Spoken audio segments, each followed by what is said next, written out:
Recording. Yeah, you'll be glad. Yeah, you'll be glad you missed that last bit. Yeah. It was Right, nice. it's number 5, isn't it? Right, welcome back to episode 5 of Q&A. This is getting rather silly now, rolling on week after week. So with us, as ever, is the lovely Penny Pistol. And the delectable, if rather cake-munching Mr. Dyson. And some other idiot. So Penny has got a new and all-interesting waffle guide this time. So if we... Always wanted a job in the choir. Look at that. Look at You that. could play Demis Roussos, couldn't you? That's just nasty, isn't it? It's right. You're lucky she won't lick the angle grinder.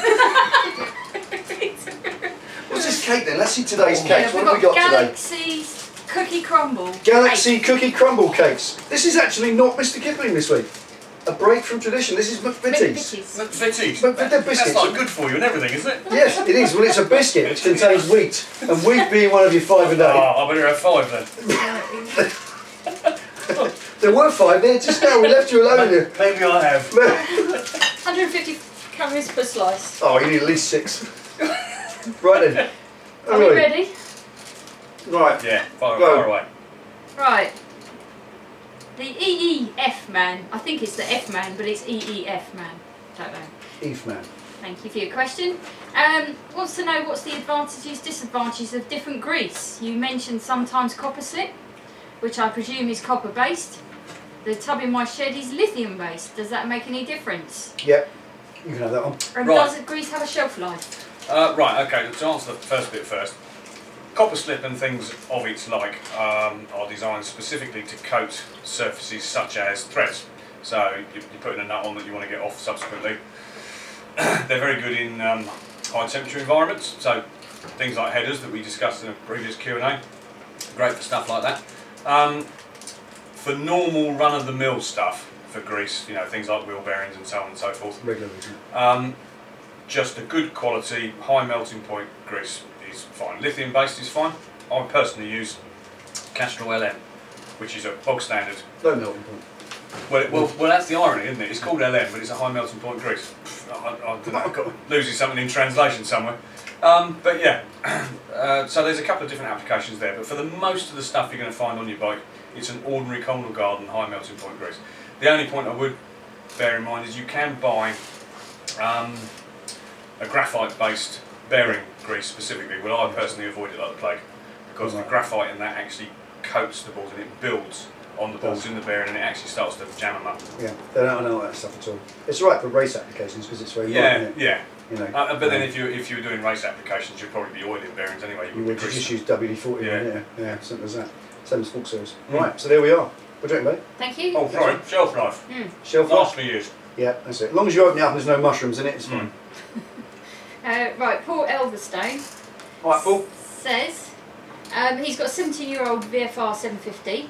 He doesn't want to buy a new bike, Sterling. but what is the best way, would you find, of keeping up with modern bikes in performance, stopping, handling, and Right. having being more in touch with what modern bikes are? Yeah, really, really good question. I really like that question. Good one, mate. And I'm really impressed by someone who wants to make an old bike perform better because so often these old bikes are written off as being past it in favour of something that's more modern, like that. For me, it's about the tyres, first of all, and these days you can't buy bad tyres.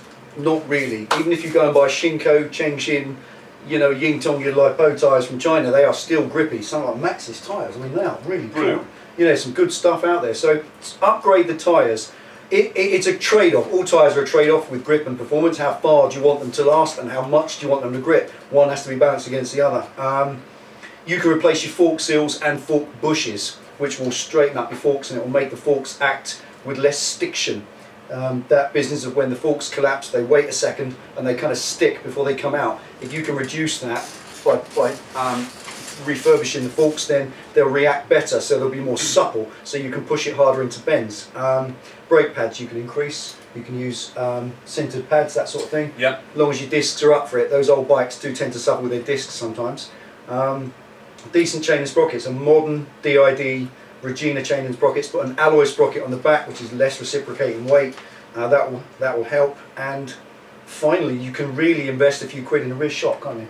That's probably the biggest single thing you'll notice. Yeah. Yeah. Like with your front forks, you know, you could put some nice progressive springs in the front and get exactly, but you can't really do a lot to your forks unless you've changed them. But your rear leg is mad, isn't it? Yeah. You know, Makes a you big can difference. put an Oleans. It depends how much money you've got. You could put a shock, if it will fit. I don't know this, but the kind of thinking that you need to be going down is look at the more modern, later VFR and see if the shock for that is the same shock as your bike as regards fittings each end. Then simply get one from the breakers and put a much later shock on the rear end, and it's not going to cost you a lot of money. And then after that, do a few track days and learn to ride. And I mean, the VFR 750 is a great bike. Yeah. I mean, good for many, many, many miles. So yeah, a bit of I mean, routine maintenance along the way. I saw a thing on MCN years ago with Jamie Whittam went out onto a track day in an inane. I mean, we all know this story. It's quite well known. Just an inane oversuit, like torn and knackered, looking like some bloke who'd been ploughing the field next door, on a knackered old CBR6, and literally annihilated all the Power Rangers on their latest R1s, because it's about the rider, not the bike. Like they say, it's the size of the dog in the fight.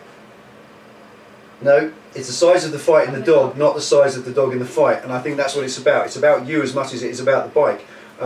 So once the bike is right, you know, ride it quicker. And ultimately, we're all governed by the speed limits, so watch yourself, mate. Cool. That's for me. Right, John Rambo. Cool. He's actually living in the Republic of Ireland. Really? That's where we went to. Ah, That was after doing the kickboxing in that Thailand. explains so That much. explains so much. Can I borrow your crossbow, please? I've got some people who live locally who I need to deal with. Sorry, John, we're going off topic there. That's a bow and arrow, wasn't it? It was a bow and arrow, wasn't it? Yeah, bow and arrow. Yeah. Where would you go in the UK to buy a bike without wasting too much money and time on travel? Bit refers back to the one we did in the last one, because Yeah, no, he's this is in- slightly different because I remember. Yeah, he's in the Republic of Ireland. Used bike market in Ireland is I very know. small, Yeah. and Yeah, he can't buy the bike he wants. He'd like to arrive in the UK and purchase in the UK, where he's got greater choice. But how does he find a good, honest dealer? He's looking for a CBF 1000, it's 0709. CBF 1000. Well, you're into Honda dealers. Of which there are many. Oh yeah. I mean, they've So sprung where up do you go? again, haven't they, in recent years? They have. I mean, Honda are undergoing an enormous renaissance at the minute. They really took the market by storm with all their new range. Personally, I would go on Honda's website, go on dealer search, and start doing some talking on the telephone. It may be a part of the investment. You have to think, right, I'm going to spend £50 on my phone bill talking to dealers for hours on end, but it's part of the purchasing process. You wouldn't normally rack up your phone bill by 50 quid in a day, but if it's part of the purchasing process, it's part of that expense, it's money well spent.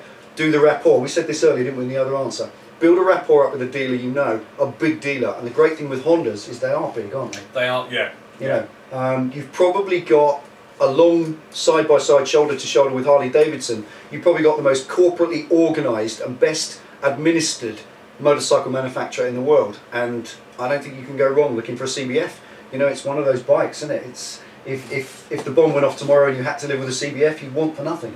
It may not be too exciting, it may not be a fire-breathing sports bike, but that's not what you want, I can tell. So really it's about doing the research up front, doing all the legwork, doing all the talking, and then make a plan with the dealer, come over and maybe look for some open days. And apparently you meet the nicest people on Honda. God, do you remember that? And then you can sing that song. Dream the impossible dream.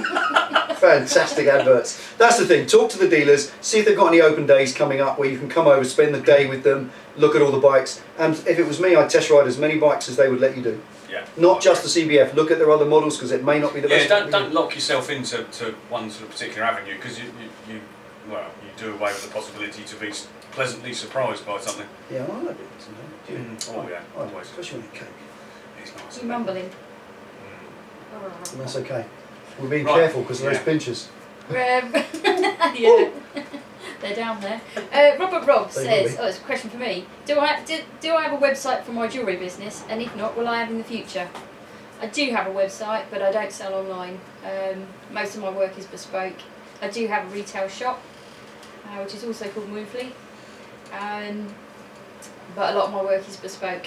So If you want to go any further on that, just email PM and we'll can answer anything in PM really, because it's not really. yeah, it's very kind of you to ask, but it's sort of separate from the garage. And secondly, he says, do you have any knowledge on sidecars? Smashing Gromit! I'll leave you to answer this. Oh. What's only, isn't it? In so much as best make, installing and handling and ride comfort. I installed a homemade one on a matchless G3 once, many years ago, which was built by a very good friend of mine who sadly is no longer with us. And the geometry was worked out, well this dates it, we went to the library and got a book. Oh my god! I'll have to Google that. Library. With paper and everything. So yeah. So I don't. Library. I'll have to I Google that. don't think my brief experience is really relevant. Well, I did briefly own the old urinal. oh, I love it. Very briefly. That's what I was going to say. It's got to be a Ural, Cossack, Danipo, whichever is the. What? Well, it's just one of those. It's almost a bucket list thing. There's no sensible reason to have one if you live in the UK. No. But you got to do it anyway because it's just great fun. Well, seriously though, Watsonian and Squire are still a company. Yes. They still make sidecars. They are believed to be the best sidecars certainly available on the current market. They even do trailers, don't they? They do towable trailers that can go over 100 miles an hour. Why you want to do that on the roads? In France, maybe, when you've forgotten the time on you. So that's the thing. Watsonian and Squire, if you just Google them and see what you see when you get to their website, they are a forward-thinking company. They make that fantastic blimp-shaped barrage blimp, the old marrow-shaped one. Yeah, that's pretty cool. They do modern ones as well, and they are astonishingly good. And they're not expensive, really. When you look at how much money you'd spend on another recreational vehicle, such as a jet ski or a Sea-Doo or something, they're in that league, and they are the highest possible quality. They really are right up there, and they make all the fitting kits, instructions. They literally just bolt on, and they also deal with whatever modifications your bike might need, like a leading link front end. That's a very common mod, isn't it? Leading link front end. Yeah, leading link or trailing link. No, it's leading link. Yeah, leading link front end, and also your other things like suspension upgrades. You can do all that. So give it a look. See what you think. Cool. Wallace and Gromit had one too. Yeah. Smashing. Smashing grommet. And you're not having any cheese. Oh, I don't know. They're too They're much French. cake. Cheesecake. They're French fancies. Does that count as cheese? Cheesecake. That one's Cheesecake. yellow. That one's yellow. It's definitely cheese. Your eye on that. You got your eye on that cake, haven't you? Yeah, It's not just my eye. Step away from the cake. Right. David J says, Dave. question, my favourite Seether track is Remedy. What's yours? Oh, cool question. Mine is Careless Whisper by Seether. Oh, do you know what? I was just going to say, anyone that can make Careless Whisper good has got to get it. Oh, come on, the original was fantastic. Well, George okay. and Michael. Yeah, we'll finish that conversation there if it's alright. Sorry, someone mentioned George Michael. Well, I fell asleep at the wheel then. Right, for me it's got to be Broken, but it's the collaboration version with Amy Lee. Definitely Broken, but it's the commercial track. I like anything by Seether, really. I think Sean Morgan is a god. He's got an awesome and amazing voice, and I think he epitomises grunge. And for me, he out-grunges Nirvana by a long way. Nirvana's cool in its time, but it's a bit rough and ragged. It didn't have. I don't think they had the talent. Although I think it was David Grohl, didn't it? Of course, Yeah. of Foo Fighters, but. But having said that, I just think that the package of the whole band of Seether is awesome. It epitomises that genre of music, which is awesome. It's a bit like if he ever goes from the genre, nobody can replace him. You know, it's like so many bands that suffer that. Then their main lead singer goes, and they are the band. A bit like Axl Rose. He can have as many Guns N' Roses bands as he wants, as long as he's part of it. Because Guns N' Roses is Axl Rose. But yeah, Broken with Amy Lee for me. And apparently some other song to do with George, some bloke who drives Range Rovers and falls asleep. I like the collaboration with Amy Lee, but to be honest, if I want to listen to Amy Lee, I listen to Evanescence because some of their stuff on them, particularly the first album, Fallen, was just brilliant. It's a different genre. It is. It's not grunge, is but it? for Seether, I don't really know. Probably something like Gasoline or Seether. Oh yeah, Gasoline. Some of the lyrics are a bit iffy, aren't they? Yeah, I don't know. Not nice. But then again, that's what it's about, isn't it? But then that is what you're buying into, isn't it? Yeah. Yeah. Cool. Just move them a little closer. Yeah. Right. Get me in the head. Moving swiftly on. Joshua Friesen. He says he's restoring a 95 Sportster and the chrome and engine casings are in need of TLC. Have you got any advice on polishing and restoring metal finishes on motorcycles? Thanks from across the ocean. Paint them matte black.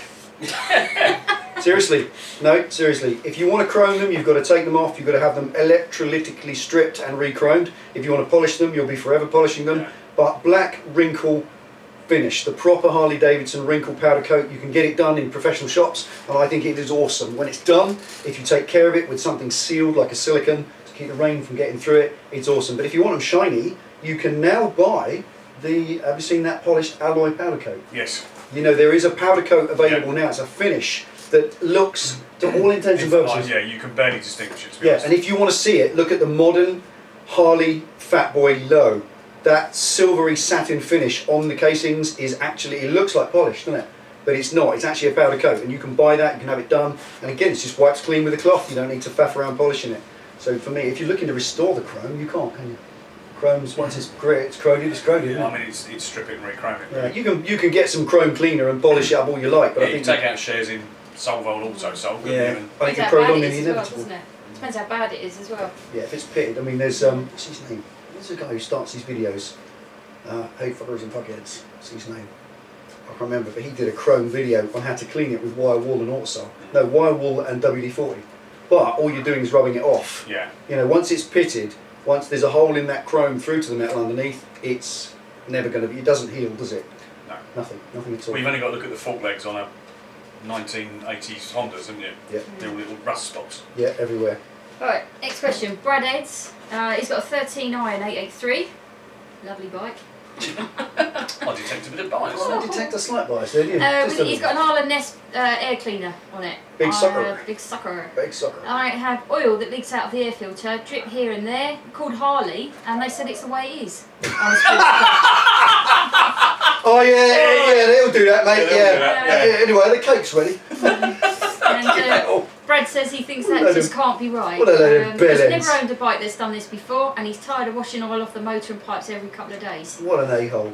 I've never heard such Shiite in my life. They all do that. Yeah, all bikes piss oil out the air filter, don't they? I mean, your Harley does it all the time, In eh? fact, it's doing it now. Right, yeah, it's doing it, isn't it? It's gushing out. Right, quite simply, when you put your big sucker kit on, I think you might have made an error in the way you fit it. Possibly, don't know. There's two breathers in the cylinder heads of your Harley and the rocker covers, and those breathers go into the inlet tract. Normally they go into your airbox and they get sucked straight in and re-burnt. So effectively they go through the cat converter, which is in a standard Harley exhaust, and they burn out clean. It's all about the tree hugging. So those two breathers, they must breathe into your big sucker and then get sucked back into the system. You can put little filters on them, can't you? Those little tiny K&Ns. Yeah. Or you can guide them into the back of the filter, but it's quite possible either you've overfilled the system, because that's what happens when you've overfilled your Harley oil. I think we've had a chat with him on this, haven't we? I think Yeah. I think he said the level is right. Yeah. When you measure the oil on your Harley, it's measured with the engine hot, and a lot of people measure it with the engine. They measure their oil with the oil cold, and then effectively there's too much, because as everything expands, the oil capacity raises in the tank. So you get the engine red hot up to working temperature on the side stand, and then in the tank and check the oil. If you've been checking it cold, you're roughly running about a third of a pint too much oil, and all that will do is it will fill up the rocker covers and it will burp out of the breathers into your air filter capacity, and it will just drain out. But this was something we had a bit of a ping pong on this, didn't we? So if you get a problem, see how that goes. Check your oil again when it's red hot on the side stand. That's the correct way to check it. And if it's correct and you're still getting this problem, PM me and we'll go over it with me. Cool. Next question is someone called Wolf. Hi, Is that Wolf. Commander Wolf. He's the security officer, you know, for Star Trek. He's getting ready to do a top-end rebuild cams on a Sportster. Have you ever tackled engine work, and do you have any tips? Top end, the cams in the Very Sportster are not in the top question end. to answer. Sorry? A top end rebuild on the cams. The cams in the Sportster are not in the top end. Unless it's upside down. No, the rockers. Unless it's in the head. No. Steady. Go on. Yeah, well, have you tackled engine work? Do you have any tips? It's very difficult to answer that one. Right, we without refer being- this, yeah, we've got to refer this to the same answer as shims and valve clearances. If you need to ask these questions, you don't have the skills to do it. But I can temper this very slightly. Harley Davidson do a proper workshop manual. It's 2 inches thick. It's not 8 languages and 10 pages in English. It's actually all in English, and it covers every single thing. That manual, if you have a brain and can read and follow simple instructions, and let's face it, I've got to be careful here. These manuals are written by Americans, and American litigatory system means that they have to cover themselves at every turn. So probably 4/5 of the book is warnings about cause immediate injury and death. But once you discard all that, you can actually get to the information, and it's very comprehensive. You've got one for your sports, haven't you? We've had it for a long time. They're not, you know, they're about £60. £66. But The it's cheapest well one, worth- if you're in the UK, the cheapest way to buy it's from Jersey Harley Davidson, Yeah. because you get them VAT free and they post them free. They're about £60 then. But they are the most valuable piece of kit. That manual will give you diagrams, step-by-step photographs, and it is, let me tell you, 1,000 times better than a Haynes manual, because it's written by the guy who designed and built the bike, and that's got to be better than somebody who took it apart. Yeah. And had a look at what, reverse engineering a manual is not the way to do it, and that's all Haynes can ever do. So go and get your proper Harley manual first, Invest in one, yeah. invest the money, read up on the job, and then get back to me and see what you think. And if you still think it's up for it, I'll give you any little guidelines along the way. But it's not a simple task, it is a little bit more involved, especially when you get that right hand lower casing off and you get into the cam, and it's a little bit more to it. So see what you think, get the manual first, that's before you do anything else. Cool. Steve Gelvier says, question for you. I've got a set of sockets which are a mixture of snap-on and brittle, but doesn't have any ratchets. How do you measure to find out what ratchet size you need? Right, well the size is across the flaps of the square I drive. can show you this. In fact, have you got one to hand? One, yeah. Do a demonstration. We will do a demo. A demonstration. Perfect. There you go. Right. Now It's empty again, Dave. that is the hole in the socket, and that's a 1/2 inch square hole. That is the hole in a 3/8 socket. It's 3/8 of an inch. So that's the 3/8 socket. That's a 1/2 inch socket.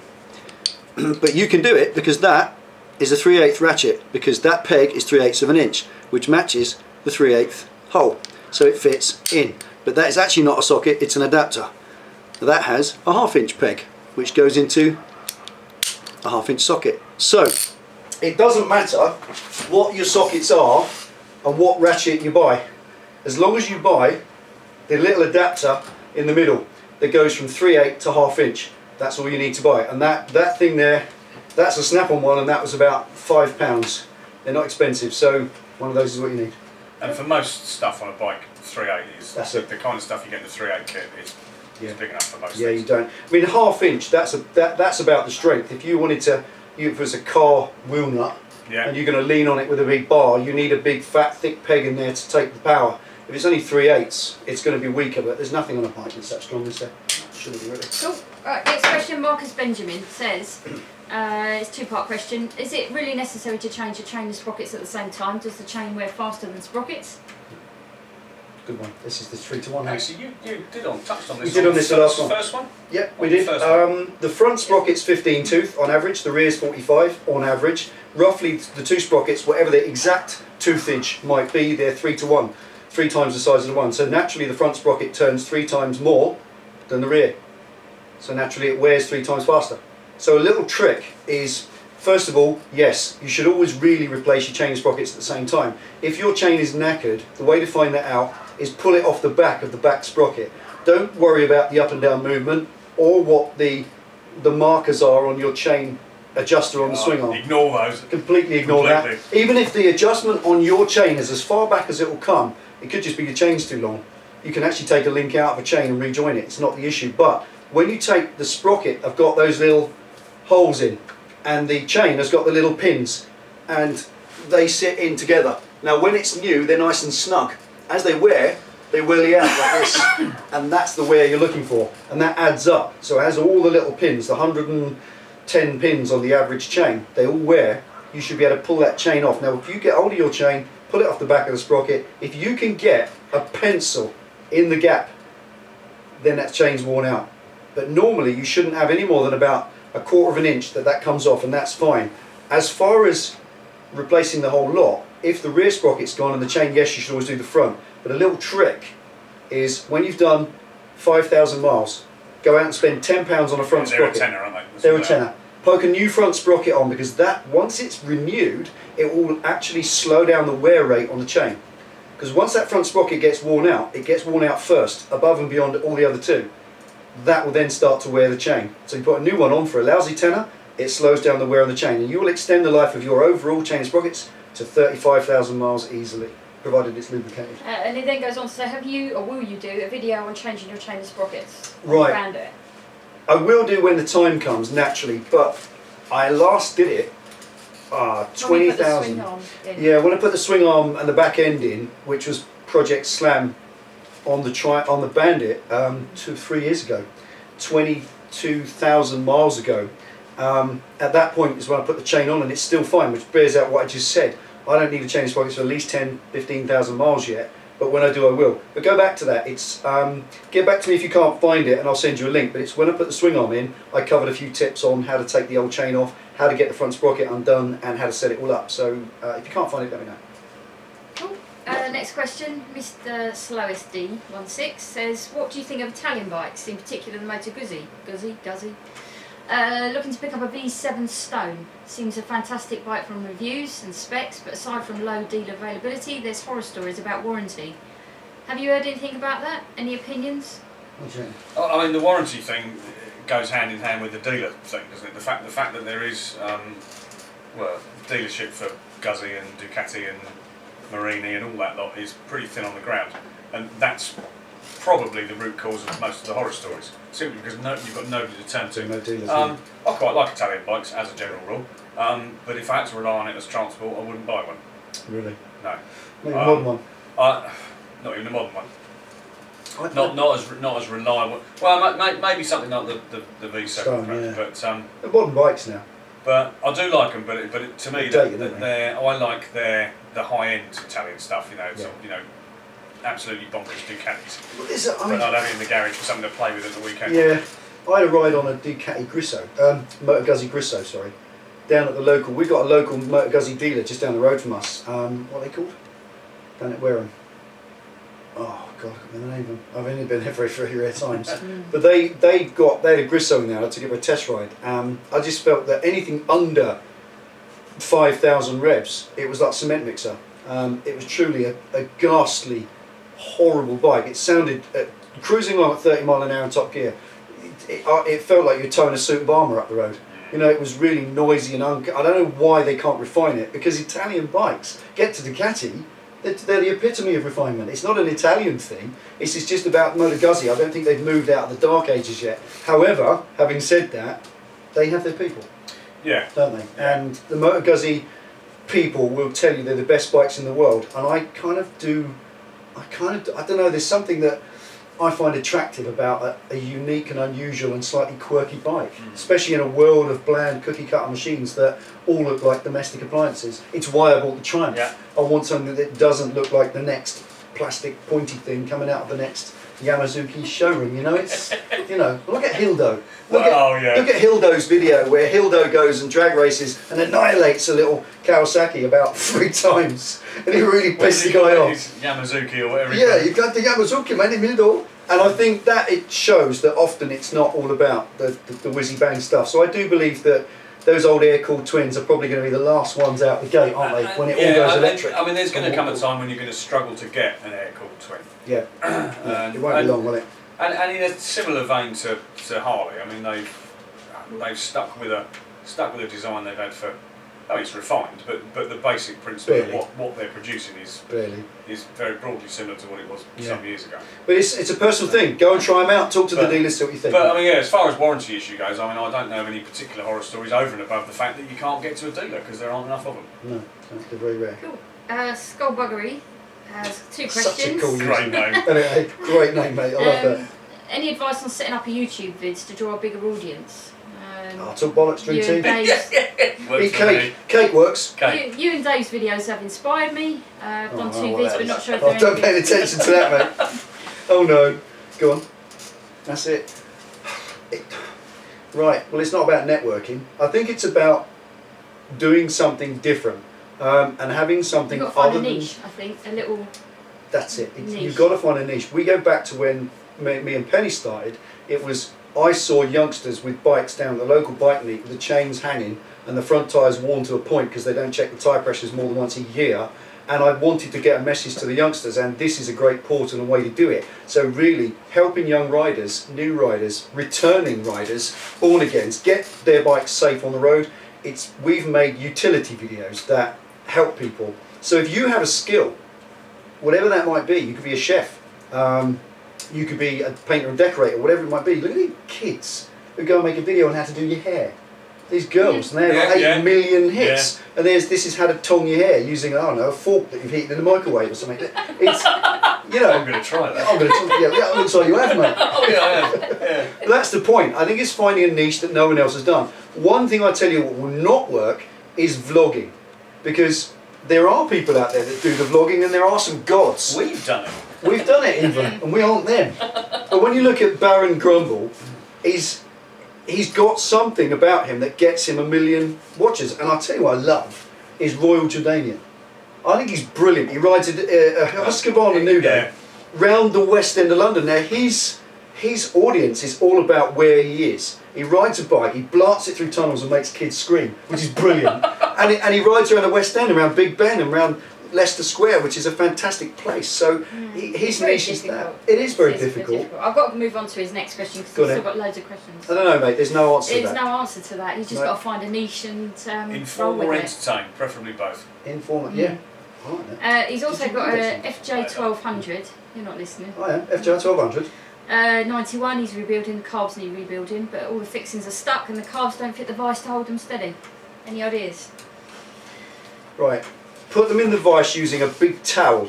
Wrap a towel around the bank of carbs so that they're not being squashed by anything solid, and then you can hold them quite well. And then you just need a hand, and you can get them undone. Obviously, soak all the fixings and fittings in WD as long as you can, and make sure in a room temperature environment. You can buy WD-40 in a liquid form. It doesn't have to be in an aerosol. Might be worth investing in a bit of that, so you can just put it in something to soak, rather than just spraying it on. I'm afraid that's one of them jobs that's just horrible, nasty, boring, time-consuming, mind-numbing work, isn't it? I hate it. I hate working on carbs because it's messy and fiddly, and you'll always put a screwdriver through your hand at one point. Oh yeah, it's got to be done. Yeah, it's just a little, you know, and it's delicate as well. Something's going to go ping and vanish, isn't it? Because it's full of, it's like a watch inside, isn't it, Carl? All those lovely brass bits. Yeah, with a little snap. You take a screw out and mince off. Right. Right, go on then. Moving on before you get clamped there. John Sharp says, if he's fitting LED indicators to his bike, does he need to fit a resistor to each corner or not? And if I don't, is the fast flash an MOT fab? Right. Well, the last question first. Yes, it is. There is a specific rate at which the indicator. There is a specific rate at which the indicator flash. Right, between, isn't it? Yeah. 110 to 130.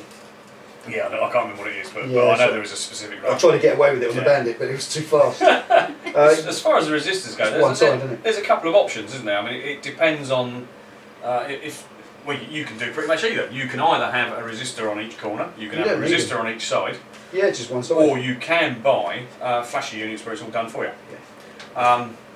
Obviously, if you're going all corner, it's a different value. value. Don't need more one car. I found when I put my 2 resistors on the back, it slowed the fronts down as well because they work as a pair. The 2 indicators on each side are wired as a pair, aren't they? They're effectively one bulb, and that's why they flash faster, because the flasher relay thinks one of the bulbs is out because LEDs don't draw any current. Yeah. Well, all you're doing is you're fooling the flasher unit that you've got 2 bulbs in there. Well, that's what it is. You have to wire it between the live, which goes against all your common sense. Yeah, you're going parallel across the lamp. Parallel across the neutral and the live, and it acts as a bulb, doesn't it? It acts as a current draw, and it works on either side, doesn't it? But I mean, they're freely available on anywhere, aren't they? I mean, if you unless you're good at shoplifting. But if you go on to somewhere like, I don't know, eBay or whatever, and you're clear about what it is you want, you'll find the right thing. Sure. Right, next question. Joey says, what's the heat tolerance of the blackboard paint? And could I paint the lower covers of my Harley XL 1200S motor with it? Right, don't know what the actual temperature tolerance is. Just blackboard paint though. But it's blackboard paint, it's not really designed to take any heat at all. It's designed though, which is when it brings me to one concern, is that it's very hard. And anything that's very hard isn't going to expand and contract very easily, it's going to crack. So I would go with the VHT paint that we used in the exhausts for the Triumph, because that stuff, when it dries, it is rock hard and it is totally heat resistant up to 800 degrees. I think 800, I think you can get some that's 1200, but no, you have to check. That's what they said the problem was. 800 is 1200, depends if you can C or F. Oh right, okay. So, yeah, that's what it came, that's where we had the problem with Euro car parts. But that's the thing, 800 centigrade, 1200 Fahrenheit, that stuff, VHT paint, Simon Eyes do it, it sprays on, it's beautiful, it's got a lovely lustrous black finish, and as you saw, if you look at the pipe spray video when we painted the pipes. It comes out absolutely stunning. It looks great and it's not expensive. So that's So the I'd stuff say to use. that's definitely the stuff to use, mate. Cool. John716X says, how do you feel about the 883 to 1250 conversion kits for Sportsters? That's one for you, then. That's one for you. me. Do you think the gains in torque and HP are worth the £500 to £1,100 for the kit? And do you think an average guy with no engine experience could pull it off and not destroy the motor? No chance. You need to get that done by Harley, because you also need, for your insurance, which I found, you need to provide an engineer's report to the DVLA if you're in England, so that you can get your V5 and your bike listed as a 12. Well, mine was a 1200. That's the issue, isn't it? If you can tell your insurance is now 1200 and they'll take it as a new engine, you can tell DVLA it's now 1200 and they'll say it's at a new engine.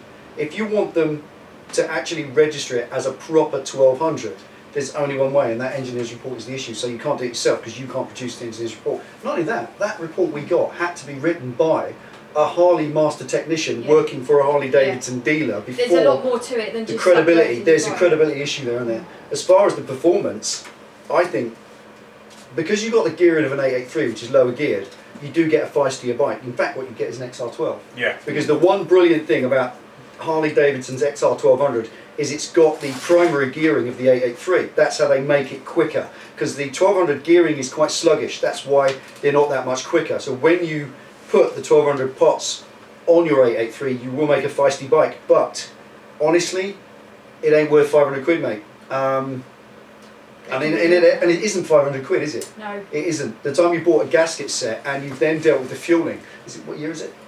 It doesn't say. Right, if it's got carburetor, it's cheap, but if it's got fuel injection, you need a remap, you need a Harley Pro tuner, you need a Kitec, you need a fuel pack, something to fuel for a 1200, because remember, your ECU fuels for an 883, and that's no use at all. It's not going to be enough, it will run lean as a pig. So you've got to refuel it, that's another £200 or £300. If you come out of it shy of £850, £900, I'd be surprised, even if you do it yourself. But, having said that, if you're really keen, some of the Harley dealers will do a ride-in, ride-out service. They'll do the engineer's report for you, and you'll end up with a bike that, although it's quicker, it will have a drink problem, won't it? Yeah, I mean, mine went They from a swallow it. Sportster 883, 120 miles out of a tank, to, if I was lucky, in heavy traffic, 69. That's right. Honestly, Yeah. they do about You're 25 to constantly the in gallon. fuel station, Yeah. and the other thing with it as well, it might have a lot of torque, but it's very on or off. Yeah. It's not very good for town riding. I'm so much happier going back to an 883 with my iron, because it's very much a town bike. Well, I rode that back from, when we went and got it, I rode it back from the guy's house. And you can actually have more fun blarting an 883 around than you can on a 12, because the actual drag strip race along the road, pulling power of the 1200, I wouldn't give it more than 10% better. It It's really not isn't. for us to say don't do it, but be aware it's not. There's not just the cost of the kit, it's the cost of the other parts you need. I'll tell you what, And it's the paperwork you need to have in place. there's that issue. If it's a carburetted bike, put a nice McCuney carb on it, one of those double pumpers or an S&S carb, and some open pipes, and get a remap, and get it get an upgrade on the fueling and the air filter, I should say, and then you'll probably find that you'll make your 883 a whole lot quicker. The other thing you can do is go to chain the sprockets instead of the belt drive, and once you put chain sprockets on, you can mess around with the gearing. Yeah. You can put slightly lower gearing on it, and that thing will just pull away from sports bikes up to 70 mile an hour. And why do you want to go any faster than that? It's a Sportster. You've made the point by then. As Hildo So, proved. hope that helps a bit. A few things to think about. Right. Stu Brian Fall. Hi Stu. Stu, New hey Zealand. mate, Stu, he's a young He's lad. in New isn't he? Zealand, You've yeah. got to watch Stu's videos. Stu Bryant. Stu is a young lad, and he does what we do. He makes stuff in his garage. He welds it. He grinds it. He's Does only a it. young lad, yeah. And he's only about 12. No, please, don't mean that. Honestly, got to watch Stu's He's videos. about So what you got? 17, I reckon. He is, but 17, 18. And Brilliant lad. he says, could you show us the magazine that talk about your mint green bobber that you had featured? Could you show us a picture of it? As luck would have it, I just happen to have it here. So here it Here is. you have one you prepared Here, earlier. right, one prefer. Right, let's have a look.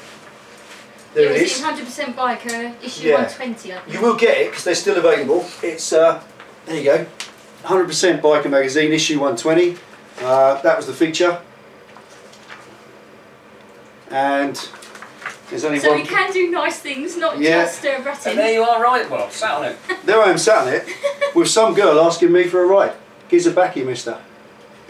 there you go. So that's the magazine, 100% Biker, issue 120. And I think you can get them on back order from 100% Biker if you just send off for them. There we go. Richard Edlin, I think I'm sorry, Richard, we missed your question last time. I don't think it came through. Sorry about that.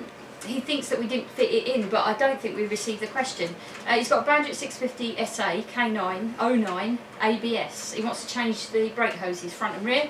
Does it having ABS mean he has to do anything different or special when he replaces the hoses? Does he have to bleed it any different way? Hope you can answer. Well, you'll have physically more hoses. For ABS. For ABS, because Electronic it'll go. Well, it is on the Bandit, isn't it? No, I think it's electric ABS. I think you're the link system on the Honda you're thinking of. Oh, maybe I'm thinking of that. No, I think if it's electronic ABS, which is just a little sender on a disc, or you have a ring with perforated holes in around the inside of, or the inner circumference of the disc, and a little electronic sender reads it. If there's no hydraulics involved, that should be absolutely fine. But I've got to say, I've never done it. I mean, physically, you are still compressing fluid in a hose, and if you sit at standstill, you're putting the brakes on. Absolutely. So as far as bleeding the brakes goes, they're at standstill. There should be no difference whatsoever. No. As I say, on the, maybe I'm thinking of the Honda system, but on That's the link system. On some of them, well, on some of them, you'll go from the brake lever to a small valve unit, and from the valve unit to the brake. So you've physically got more hoses. So you've got to bleed that bit. But the actual principle of bleeding is exactly the same. Mind you, they might even be metal lines. I don't know. They may be. But because I don't know the anatomy of the bike, without looking at it, I can't tell. But normally it's very straightforward to replace the hoses one by one and bleed them through. Again, it's one of those questions that, a bit like, can I do shims and can I take my carbs apart? If you have to ask, you really need to look into it a bit more as to whether you're competent to put it off, even if we told you how to do it. The danger is you get yourself in a problem. So perhaps have a chat to your main dealer and talk to them about, do they do a kit? Because if they do a kit, then that means it's something you can do at home. If they don't do a kit because it's a technical specialised job, then you can read into that it's probably a little bit more difficult. Cool. Ivalda's got 2 questions in these Q&As because he had a couple of questions. Right. He says he's got a 09 Iron. Cool. And 883, same as mine. And he's got a 12 Triumph Bonneville T100. I like him a lot. And he's saying that he's got a couple of questions. How do you eliminate the movement in the front fork? Has it got something to do with the bearing inside the frame? And is there a way to adjust it? And how do you not over tighten it? Right. If you've got any play in your headstock, I'm presuming what you mean is the fork's moving in the frame. If that centre stem inside the frame has any movement kind of that way, then you have a problem. You've probably got bearings gone. They are taper rollers, aren't they? They are. They will be a tapered bearing, so all you have to do is tighten them up. Now the way to do that is get the front of the bike off the ground, and on the top nut, there's nothing to do with the top nut. If you look at the top nut on the top yoke, just undo that so that the top yoke's free a minute, and then underneath there you'll see 2 collars with teeth in, little kind of grooves like castellated rings, aren't they? One is to lock it in place and the other is to tighten down. So with the top one, you have to get a little drift or chisel or a screwdriver, tap it back so it's loosened off, and the bottom one, you tighten that one down, and that brings the bottom yoke and the top bearing together. Now when you do this, you have to do it so that I'm presuming you know how to tighten that up. So once you've got that, get the thing free and moving so that the bike's off the ground and it's upright, and you can grab the forks and move it freely side to side. Get it in the middle and it will naturally fall to one side of its own weight, won't it? Yep. Just because of the caster angle on it. Now tighten it up till it's stiff and it doesn't move, then back it off a tiny bit until it moves and it drops on its own and there's no play, and that's how you set the pinch in it. Yeah, then it's all lock it all back up. Lock it all back up, do everything back up you undid, and job done, isn't it? It's not Cool. difficult And the to- second part of this question is, how do you do DIY wheel alignment when you've got spokes? Exactly the same as any other wheel alignment. Spokes are nothing to do with it. You can do it in cast wheels, any wheel, because the wheel alignment is between the axle on the back end and the swing arm pivot, which is another axle effectively. So you're trying to make the swing arm pivot, which goes directly across the bike, absolutely parallel to the axle that the wheel has. There's nothing to do with what wheels trapped to it, is it? No, I mean that's the easiest way, isn't it? Is to not think in terms of front wheel, back wheel, but think in terms of back wheel, swing arm pivot. Yeah. And as for the front, the alignment does itself. Yeah. We have that video, undo everything except the top pinchers and just bounce it up and down and it will align itself. Simple as that. If you need to know how to do that, I've got videos, because shout, send you a link. Cool. Last question. Last question out From, of episode 5. Last question. Tattooed Bill says, what security do you use on your bikes when you park up after a ride or at home? Well, if we told you that, we'd have to kill you. Because you come and steal all the bikes. Yeah. Well, mine's easy. I've got the best security in the world, which is an Armalite rifle and a clear line of sight to the bike. That's all you need, isn't it? I ride an old shed that nobody wants to nick. Yes. Well, you push it most of the time. So if they did nick it, you could just catch them by That running wasn't down the me road. pushing it, that was the bloke that nicked it bringing it back. Yeah, yes. I can have that. You can have No, that. I said I want it. Follow old Joe. Right. The difficulty is that a piece of motorcycle security equipment, whether it be a lock, a chain, an alarm, whatever it is, to me they only slow people down. Honestly, there's only one guaranteed method, and that's absence. If the bike ain't there, they can't nick it. Any piece of machinery or hardware can be breached with the right tools.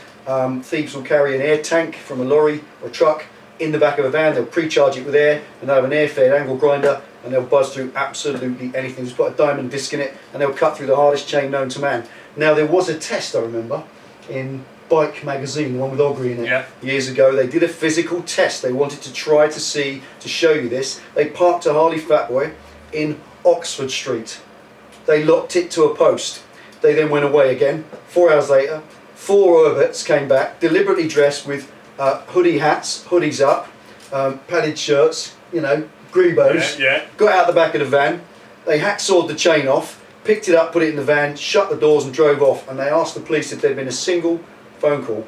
Not one. And there must have been 10,000 people walked past them while they were taking half an hour to nick this bike. So no one cares if your bike's being nicked. No one's going to challenge them except you. It brings me back to the Armalite rifle and clear line sight. You know, in the end, absence, mate. Simple as that. There is no security. It's all about insurance, isn't it? Well, I've had a similar thing. I had an ignition lock brake, and I had to steal my own bike. And because it was mine, I was being a little bit half careful, and it took half an hour. Nobody challenged me. There I am, broad daylight. All you can do is have decent insurance, and when we're out and about, we tend to try and go to places where we can park up the bike and sit. Well, we've had this, haven't we, with Pete Goddard. One of our mates on here, Pete Goddard, he said his Harley was trashed a little while ago, and it wasn't a stolen issue, it was the fact that it was an accident, the bike was beyond repair. Now, the point I'm making here is that the insurance payout was woefully pathetic compared to what he paid for the bike. And instead of buying a £3,500 bike to replace his £3,500 bike, he's ended up looking in the mid-twos, because that's all they've offered him. So if you can find for yourself, at whatever cost you might deem to be acceptable, agreed value insurance, then that's a different thing, isn't it? Because then if and when the bike gets stolen, you don't have to worry, you get a voucher, you go and buy another one, job done. If you're attached to the bike and it was your granddad's and you don't want to get it stolen, and it would really break your heart, which I think it would with any of our bikes, then you've got to absence, isn't it? Yeah. Just don't put it anywhere where it's going to get nicked. If you have a choice, don't leave it out. You know, the Bandit's out the front now, and it's in my mind that it's out the front there because we need the room for the camera and stuff. But insurance is the most important thing. A decent company that will pay out, will not give you any grief, and will give you enough money to go and replace your bike. It's already well having a cheap premium, isn't it? But if all they offer you is £3 and a bacon sandwich when your bike gets nicked, they're not much use to, are they? Yeah, you can only really guard against the opportunists, can't you? Park next to a bike that's not as well secured as yours.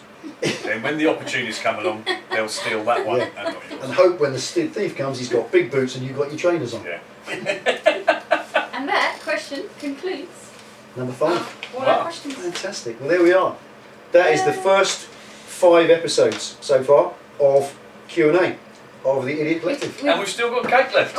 Well, yeah, but we leave you for 5 minutes and they'll be gone. It won't take 5 They'll minutes. be breathed in by Mr. Dyson there. It won't take 5 Time for minutes. Sunday lunch now, I think. Time for Sunday lunch. Right, well, thanks for watching, folks. If you've got any questions, we're going to put up a shout in a little while. At the moment, we've answered every one of that 100 that came in 4 weeks ago. Most of the stuff, hopefully, that we've asked. If you've got any questions, always ask. Always send us in a PM. We're happy to answer the questions straight to you as much as we possibly can. And finally, I want to bring out the forum. We'd like as many of you as physically possible to join this forum. We want 10,000 members. We want to get as many as we can. Now, the forum name is underneath. We've put it down here. There's a link. You can just join it. Dave! Dun, dun, dun, dun, dun, dun. Go on. He's been eyeing that one for ages. He has. He wants the yellow cake because he thinks it's got cheese in it. Anyway, join the forum, get yourself on there. If you use It's your YouTube working name, great, isn't it? it is, isn't it? People are starting to meet up in different areas. Yeah, it's a big social forum. It brings us closer together. It's better than Facebook in the sense that it's just bikers. When you look at Facebook, there's a bazillion people out there that from all walks of life, and that's okay. But this is a motorcycle forum. There's some good fun things. Get yourself involved, and if it's at all possible, work out a way to meet up with us in real life at some point. We'll be at the Bulldog Bash this year in August, and various other places too. Hopefully the Isle of Man next year, which is even better. Anything else, Ben? That's it. Thank you. Thank You're you full for of your cake. Anything else? questions. Cake. Cake. Go to use Anyway. cake. Right, so folks, take it easy. See you next time. See you on the next one. Couldn't resist it, Dave, could you?